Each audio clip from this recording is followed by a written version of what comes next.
para ikhwan wal akhwat di mana saja berada, bersama-sama kita hadir dalam majelis manakib online internasional. Semoga dengan keberkahannya manakib Allah mengabulkan segala hajat kita, Amin. memudahkan segala urusan kita, Amin. memberikan kita kebahagiaan yang kekal dan abadi. Amin. Wabil khusus Prof. Edi, semoga beliau berserta keluarga besar senantiasa selalu disehatkan, dipanjangkan Amin. umurnya, Amin. senantiasa berlimpah keberkahan karomah dari guru agung kita pengesah Bahaus Amin. Qaddasallahu sirah. Amin ya rabbal alamin. Amin. Hadirin ikhwan wal akhwat rahimakumullah, pada malam hari ini saya ingin mengulas atau sama-sama kita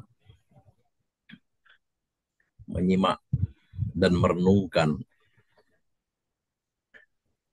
bahwa kita sering mengatakan kalau kita berangkat ke sirna rasa, istilah yang kita pakai ialah mudik. Mudik atau pulang. Maka mumpung ingat di saat Muqaddimah Manakib online internasional, ketika Ustadz Nur Ramlan mengatakan siapa saja dalam perjalanan, bil khusus sobah ke Guru Agung, baik pergi maupun pulang. Ya. Jadi, baik pulang maupun pergi. Gitu. Dibalik ya. Istilah ini juga pengersa Abah sampaikan ke saya ketika itu, ya, di saat saya pamit ke Abah, mau pulang dari Sinarasa, mau pulang ke rumah, ke Tangerang. Kata beliau, pulang mah ke sini, kalau ke sana pergi. Sebetulnya istilah ini berasal dari Abah Anom. Ya. Ketika ketika itu Abah Anom mengatakan itu kepada Abah Aos, ya, kepada jangan Gaos. Gitu. Kata Abah Anom, pulang mah ke sini, gitu. Kalau ke sana pergi. Bahasa Sunda ya, balik mah ke dia, gitu. Kaditu mah apa bahasa Sunda yang pergi, gitu. Jadi tidak ada pengersa Abah menyampaikan tidak akan makan menu lain selain menu Abah Hanom.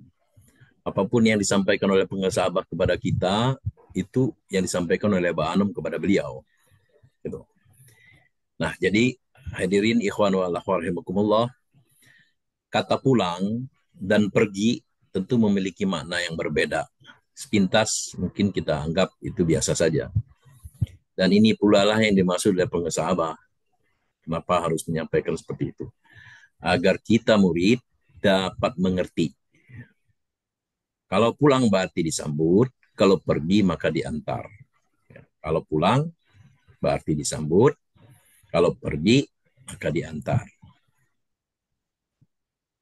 Ini kalimat memiliki dua pengertian yang mendalam kalau kita renungkan. Oleh karena itu, kalau ada ikhwan atau akhwat kita yang pulang, maka kita akan mengatakan telah berpulang diantar oleh pengusaha Abah, disambut oleh ahli silsilah.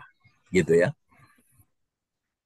Nah, hadirin ikhwan wal akhwat rahimakumullah, pada kesempatan ini saya ingin menyampaikan bahwa makna tersirat dari istilah diantar dan disambut itu.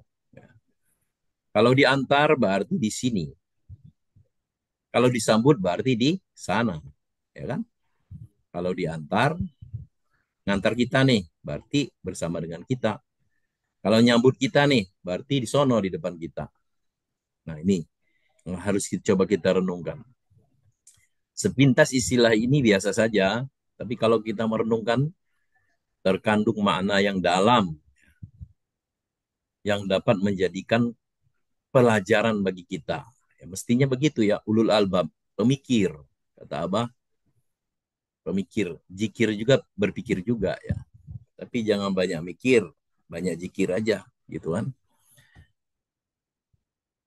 Kedua-duanya harus banyak sebenarnya, banyak berzikir. Kalau banyak berzikir pasti banyak berpikir. Ulul albab menjadi petunjuk bagi kita tentang apa? Tentang estafet kemursidan. Nah, tersirat eksistensi dari keberadaan mursid yang masih hidup.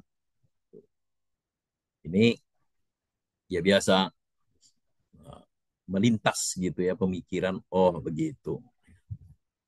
Kalau pengusaha sering mengatakan, menyampaikan, jangan pikirkan siapa yang akan mengantarkan jasad kita ke kuburan, tapi pikirkanlah siapa yang akan mengantarkan ruh kita kepada Allah. Gitu kan? Nah, coba kita renungkan. Kalau kita tidak memiliki mursyid yang masih hidup, yang berasa, yang berada di tengah-tengah kita, maka siapa yang akan mengantarkan ruh kita kepada Allah?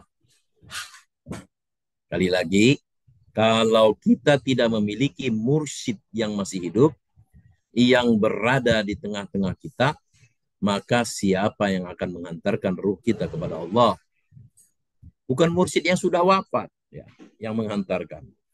Bagaimana mau menghantarkan kita ada di sini, sedangkan mereka ada di sana? Ya kan? Ini perlu ini direnungkan ya.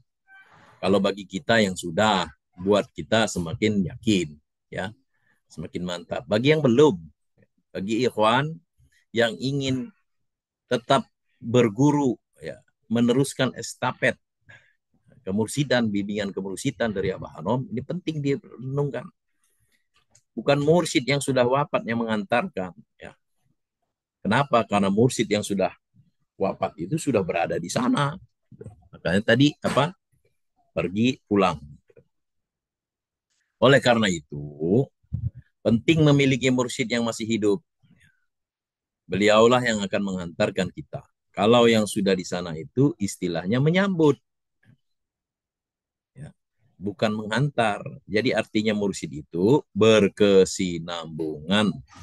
Estafet, estafet kalau istilah Prof. Usman Ismail dalam buku beliau Trilogi Ajaran Islam ya. Ketika ada training Brigade 38 di Jagat Ars ketika itu, saya nanya, karena pematerinya ada beliau waktu itu ya, nggak tahu sekarang beliau kemana ya. Saya tanya, beliau mengupas tentang kemursidan, saya nanya, apakah Abah Aos itu sudah memenuhi kriteria untuk penerus Abah Hanom? Ketika itu beliau menjawab, pertama beliau jawab, memursidan itu adalah estafet. Saya tanya lagi, apakah Abah Aos itu sudah memenuhi kriteria untuk penerus Abah Hanom? Ya, saya kira sudah pas. Begitu jawabannya. Nah, jadi mursyid itu estafet. Ya. Abah sering menyampaikan tidak ada 37 kalau tidak ada 36. Tidak akan ada 38 kalau tidak ada 37. Ya. Dalam kitab Miftahus Sudur, malam kemarinnya itu Dr. Kiai Subhan tuh ya membahas juga tuh kitab Miftahus Sudur ya. Dalam kitab Miftahus Sudur, pengesah Abah Anom sebetulnya setelah menuliskan dengan jelas ya dalam kitab beliau, kalau murid-murid itu mau mencermati ya, mau mendapatkan bimbingan ya, melanjutkan bimbingan ya, tidak ditunggangi dengan hawa nafsu ya. Beliau bersabda di dalam kitabnya, wa tujawi bahu arwahul masyaikhul hayyi ila Rasulullah sallallahu alaihi wasallam ila hadrati Allah azza wa jalla. Itu pengesahabat sudah menuliskan, dan sambung menyambung antara arwah syekh yang sudah wafat dengan syekh yang masih hidup sampai kepada Rasulullah SAW, sampai kepada Allah azza wa jalla. Ya. Ketika menulis itu pengusaha Hanom selaku mursyid yang masih hidup, yang sudah pulang abah sepuh, ya kan begitu. Nah, mestinya semua murid-murid beliau ya, mestinya sami'na wa ata'na gitu dengan kitabnya beliau. Nah, ini isyarat jelas atau qat'i bahwa ada syekhul hayy, ya, mursyid atau syekh yang hidup yang bersambung kepada mursyid yang sudah wafat. Ya. Bagaimana mau menyambungkan kepada mursyid silsilah yang sudah wafat kalau kita tidak ikut syekh bimbingan yang masih hidup? Nah, sambung menyambung rantai silsilah yang tidak terputus, bahkan tidak sempat terputus tanpa jeda. Ya, banyak sekali yang sudah kita sampaikan, dibahas ya. Batang pisang, masa kalah batang pisang, kata Abah, pengesah Abah ya. Masa Abah Hanum kalah sama batang pisang, ya. Tanpa jeda gitu, sambung menyambung. Pengesah Abah Anom menjelang kepulangan beliau, ini bagi para ikhwan ya, informasi saya dari 37, mulai dari Abah Anom bermursyid, sekarang bermursyid ke 38, meneruskan bukan berarti pindah mursyid, meneruskan bimbingan karena perlu bimbingan gitu ya. Kira-kira berapa setahunan kira-kira ya, pengusaha Abah Anom mau pulang itu mengeluarkan maklumat. Maklumat itu waqtasimu bihablillah dibaca setelah selesai berdoa. Itu. Apa waqtasimu bihablillah? Ya, berpegang teguhlah kepada tali agama Allah gitu. Itu pengusaha Abah sudah sebelum mau pulang itu sudah menyampaikan itu, memaklumatkan gitu ya. Berpegang teguhlah pada tali agama Allah, wa'tasimu bihablillah. Menurut saya sudah pernah menyampaikan juga dan saya pernah menulis juga.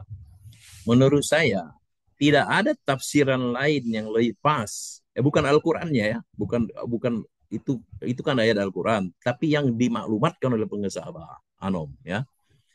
Dimaklumat oleh pengesah Anom, tidak ada tafsiran lain yang lebih pas dari maklumat itu ya, beliau itu, selain yang dimaksud adalah berpegang teguh kepada rantai silsilah.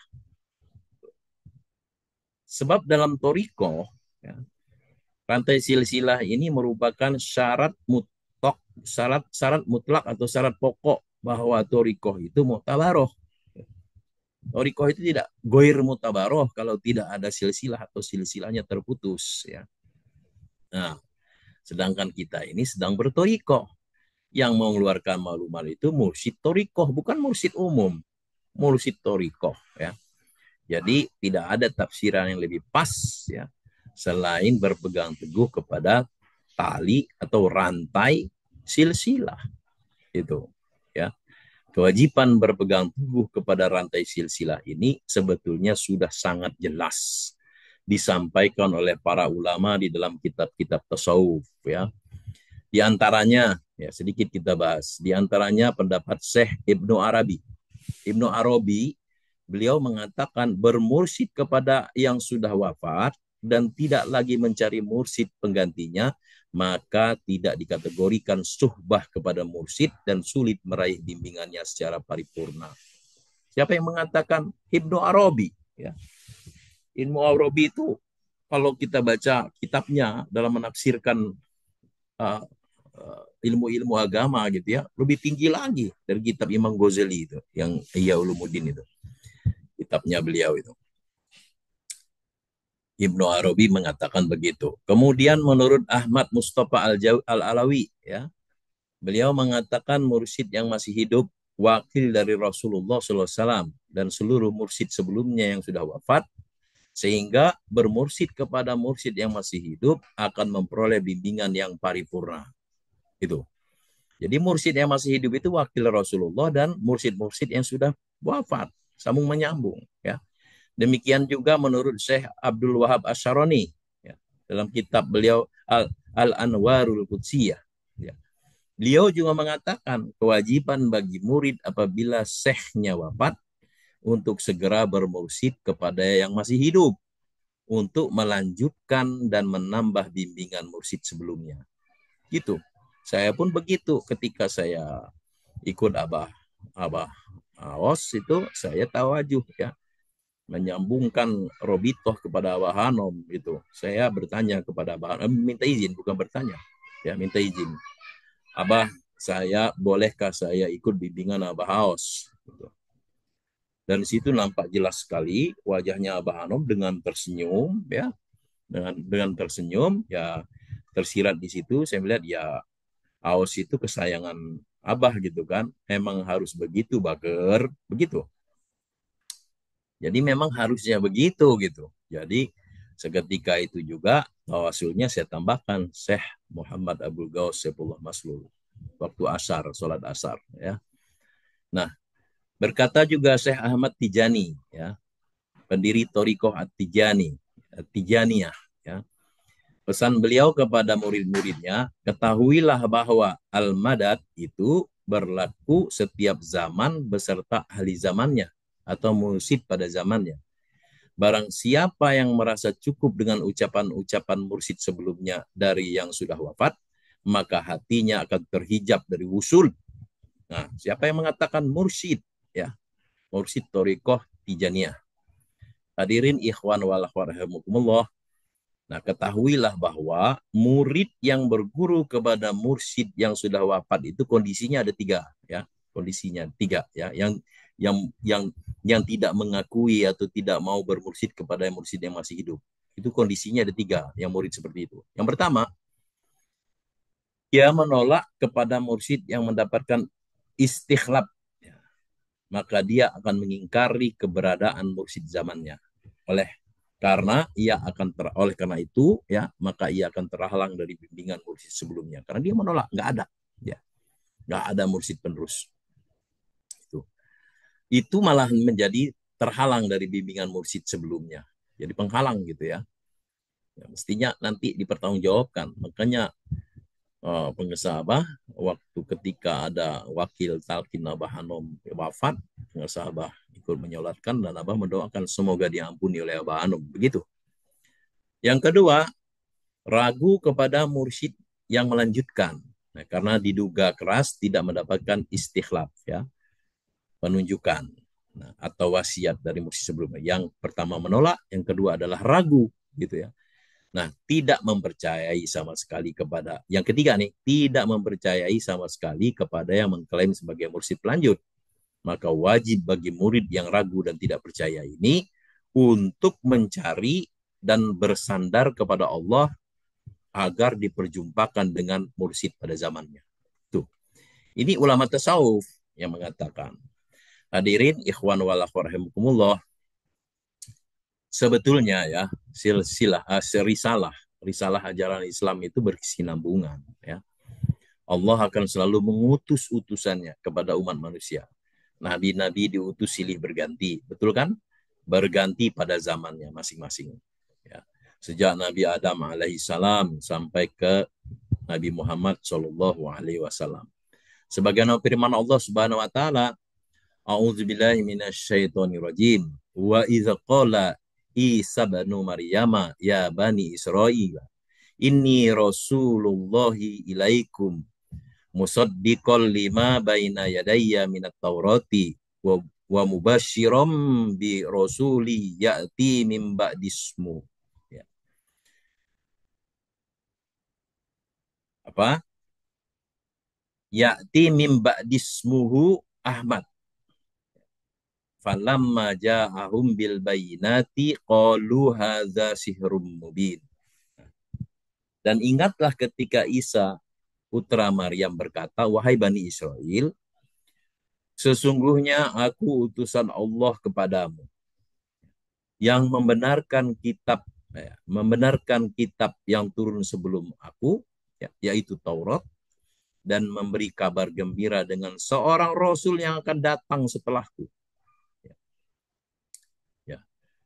Seorang Rasul yang akan datang setelahku yang bernama Ahmad,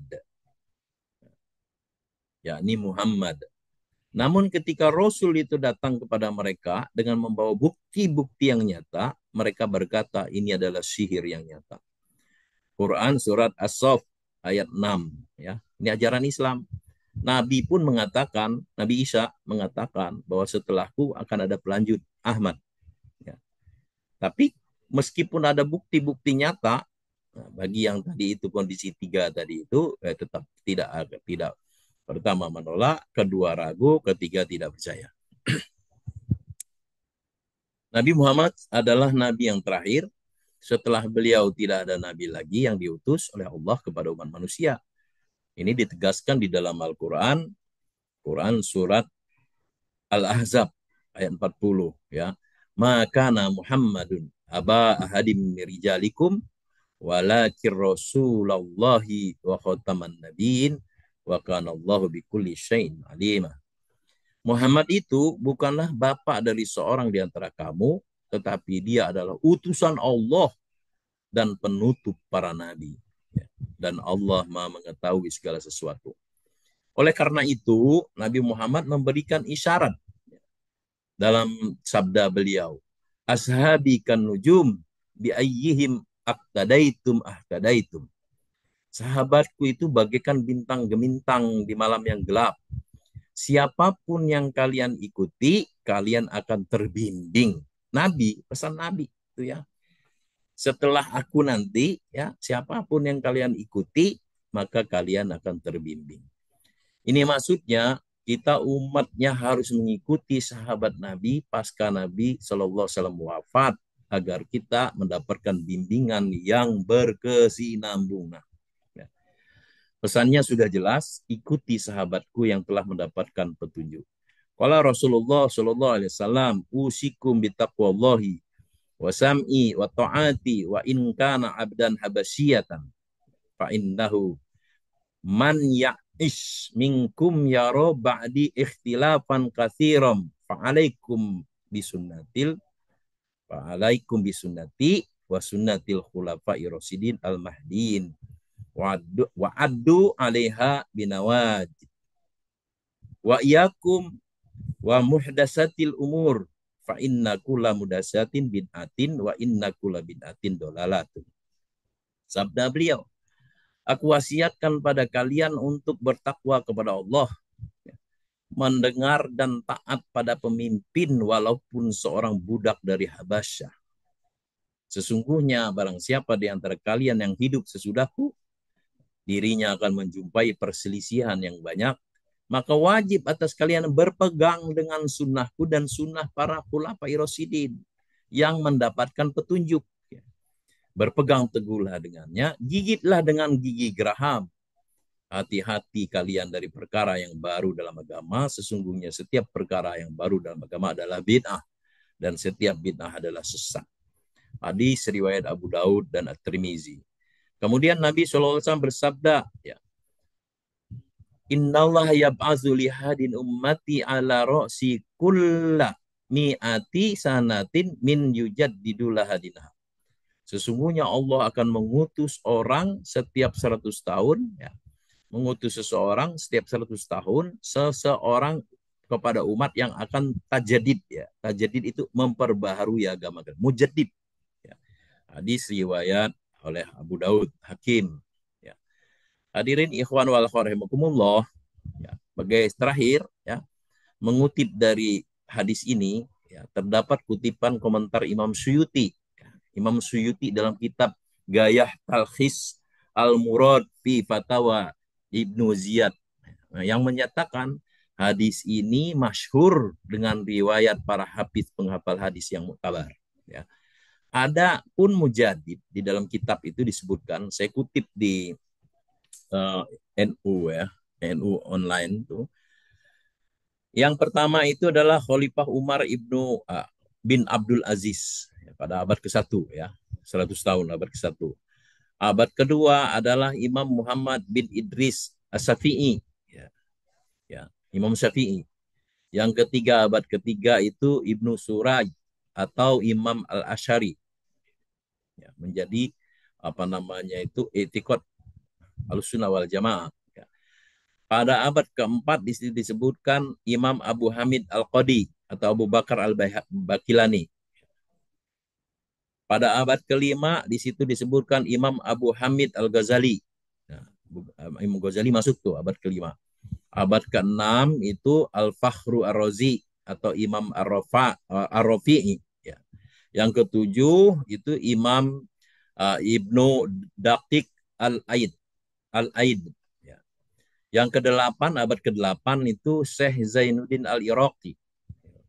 Yang kesembilan, mujadid di abad 9, Imam Al-Suyuti menyandarkan predikat mujadid kepada dirinya sendiri. Ini perlu dicatat nih.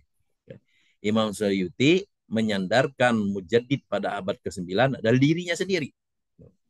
Yang ke-10, mujadid pada abad 10 adalah Syekh Ahmad bin Hajar Al-Khaitami atau Imam Muhammad Al-Ramri. Sebagian ulama menguatkan pendapatnya bahwa Imam Ar-Ramli sebab Imam Ibnu Hajar Al-Khatami wafat sebelum penghujung 100 tahun. Ya, memang ada perbedaan ya. Ini pun menurut Sunni ya, menurut Syiah beda lagi gitu ya. Nah, kemudian yang ke-11, mujadid pada abad ke-11 itu Said Kutub Abdullah bin Alawi Al-Haddad ya. Nah, yang ke-12 ya, sesudahnya adalah Al-Kutub Ahmad bin Umar bin Smith Alawi, dan beliau sampai pada abad ke-13 disebutkan di situ. Sementara memasuki abad 15 sekarang ini abad 14 sekian tuh abad 15 ya. Itu abad 15 belum ada ulama yang menerangkan atau menyepakati mujadid pada abad ke-13, 14 dan 15 sampai sekarang ya. Kalau di dalam uh, Sunni, di dalam situ apa namanya tuh situsnya NU online disebutkan abad 13, 14, 15 belum ada disepakati siapa mujadid. Nah, hadirin ikhwan wal akhwat rahimakumullah, bagi saya gitu ya, bagi kita ikhwan Thariqah Qadiriyah Naksabandiyah Ma'had Surya Al-Sina sampai PKN, tentu saja yang ketiga itu adalah mursyid dari Suryalaya ya, mujadid pada zamannya, yang ke-13 Abah Sepuh, yang ke-14 Abah Hanom, yang ke-15 Abah Aus qaddasallahu sirah. Nah, jadi hadirin ikhwan wal akhwat rahimakumullah, sudah jelas ya, setiap 100 tahun akan diutus seorang mujadid ya, yang memperbaharui.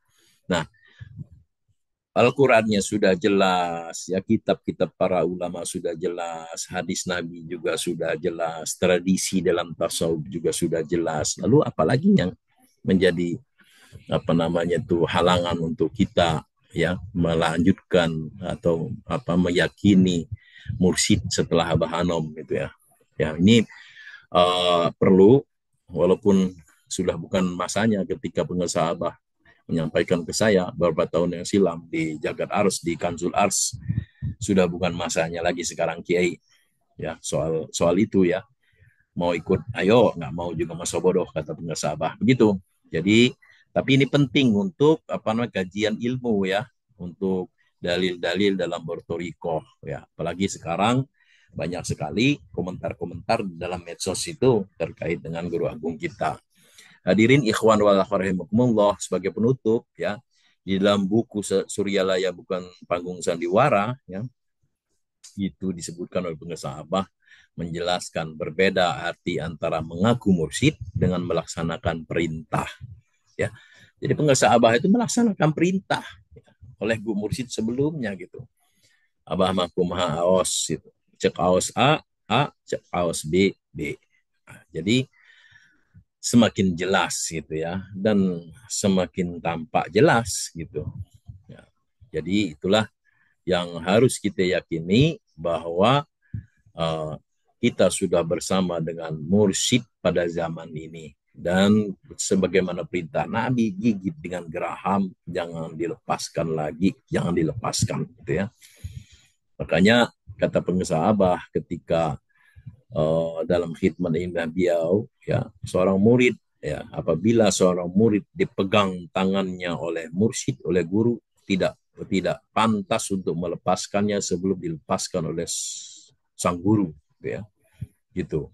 Terbayang ketika saya ziarah, duduk di samping pengusaha Abah di depan makom Sunan Bonang, ketika mau berdiri, pengusaha Abah memegang tangan kiri saya, dipegang gitu ya. Ketika berdiri dilepas, ketika sudah tinggi tangannya dilepas begini, nah, gitu. Jadi ini secara simbolis bahwa kita, selama kita masih dibimbing ya oleh guru kita, maka kita ikut saja Sami'na wa ata'na. Syaratnya cuma semudah ya, ikut aja gitu, mau ikut aja gitu ya. Kecuali kalau memang sudah guru mursyid sudah mempersilahkan, silahkan mendirikan thariqah sendiri itu ya gitu. Selama kita masih dipegang, digenggam erat oleh beliau, maka ikut saja. Tinggal ikut, ya niat ikut, amalkan semampu kita. Ya, semoga Allah berkahi semuanya segala selamanya dengan berkah karomah guru agung kita pengesah bawas ke Rasulullah Syirah Al-Fatihah. A'udzubillahi minasyaitonirrajim. Bismillahirrahmanirrahim. Alhamdulillahirabbil alamin. Arrahmanirrahim. Maliki yaumiddin. Iyyaka na'budu wa iyyaka nasta'in. Ihdinas siratal mustaqim. Siratal ladzina an'amta 'alaihim ghairil maghdubi 'alaihim waladdallin. Amin. Terakhir, bagi kita ikhwan yang bukan siapa-siapa gitu ya, ya ahli bukan gitu ya, kita cukup berkaca para profesor ya, para doktor gitu, para kiai itu yang punya yang alim, yang memiliki ilmu yang luas, itu sami'na wa ta'na, gak ada pengesabah. Assalamualaikum warahmatullahi wabarakatuh.